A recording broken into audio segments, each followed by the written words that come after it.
के मरले ऐसन भाता है कि 2 घंटा आँखें ना खुलल। अच्छा रात मरले ऐसन भाता कि 2 घंटा आँख ना खुलल। ए तहार तहरा गौड़िया में गधा कलन पेल दे का कि तहार 2 घंटा आँख ना खुलल ना। ए भौजी के बात सुनता कैसे कहती है मन करता नू कि लाट चटा दी। सच में दादा ही हाल भाई आज हम फिर से बात करले बानी भोजपुरी गाना के बारे में। तो यही से कहते हैं भाई लोग वीडियो जैसे कि लास्ट देखम तबे वीडियो में मजा आई। तो वीडियो बना के एक ही मकसद बा आप सभी के दिल से हंसाने के लिए ना किसी को ठेस पहुँचाने के लिए। तो वीडियो देखम जा आ देख के भूल जम जा। तो बिना कोनो लागल हंसी के नु आज के बकचोदी स्टार्ट कर जाओ।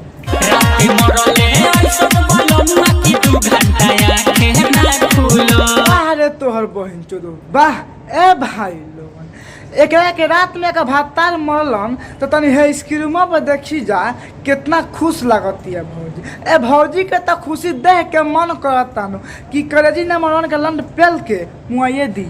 सही पकड़े हैं। सच में दादा ही मारे भातार रोज टोके।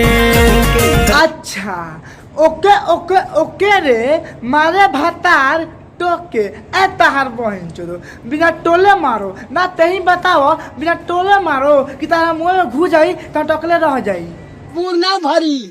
सच में दादा ही दादा। यही नहीं अभी और सुनिए। अच्छा तहार भातार रात में खटिया हिलावता। ए तहार बहन चोदो तो खटिया पर ना मारो तो का भुइया पर मारो कि गलती से छटा कर सब मालवा नीचे गिर जाई। समझ रहे हो आप समझ रहे हो। ओके ओके ओके रे मारे भातार रोज टोके। भौजी तहार भातार नु बुढ़छिनरा बा ओइसे नु उ टोक के मारता। अगर ओकर जगह पर हम रहते नु तो कसम से कहतनी एनतिया मार देती कि तार फाट जाई ना। के बहन के बात सुनता लोगन कैसे कहतिया कि मारेला भातार टोके। ए तहार बहन चोदो तो हाई स्टाइल देख के नु मन करता और सही पेल दिनू कि तार बुढ़िया छिला जाओ। सही पकड़े हैं। सच में दादा ही जब धसला तब थेला पिया दूर नहीं हटेला। बारे तहारा बहनी के गाड़ी में पड़ाका पेलू बाह का कहतारू धसेला तो बथेला। ए तहार बहन चोदू तो कोनो में जाला नु तो दुखेबे करेला। ई ना कि तहारा मजा आई कि तू कहबू अरे हिलावत रहा।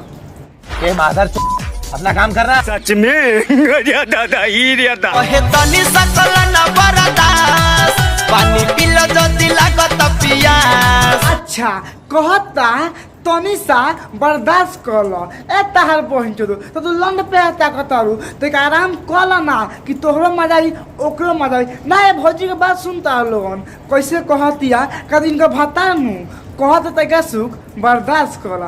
तहार बहन चोदो अगर हम रहते नु तो कहती नु कि बर्दाश्त ना करो पेले बनू पेलम। खाली छतिए से सटेला पिया दूर नहीं हटेला। खाली छतिया से सटेला अब पिया दूर नहीं हटेला। ए भाई लोग अभी भौजी कहत लखिया जब धसेला नु तब बथेला। और अभी कहतिया कि खाली छाती से छटेला। ए तब भौजी के बात सुन के तो मन कहता नु कि भौजी गले में कुछ पेल दिनू कि बोलबे ना करी।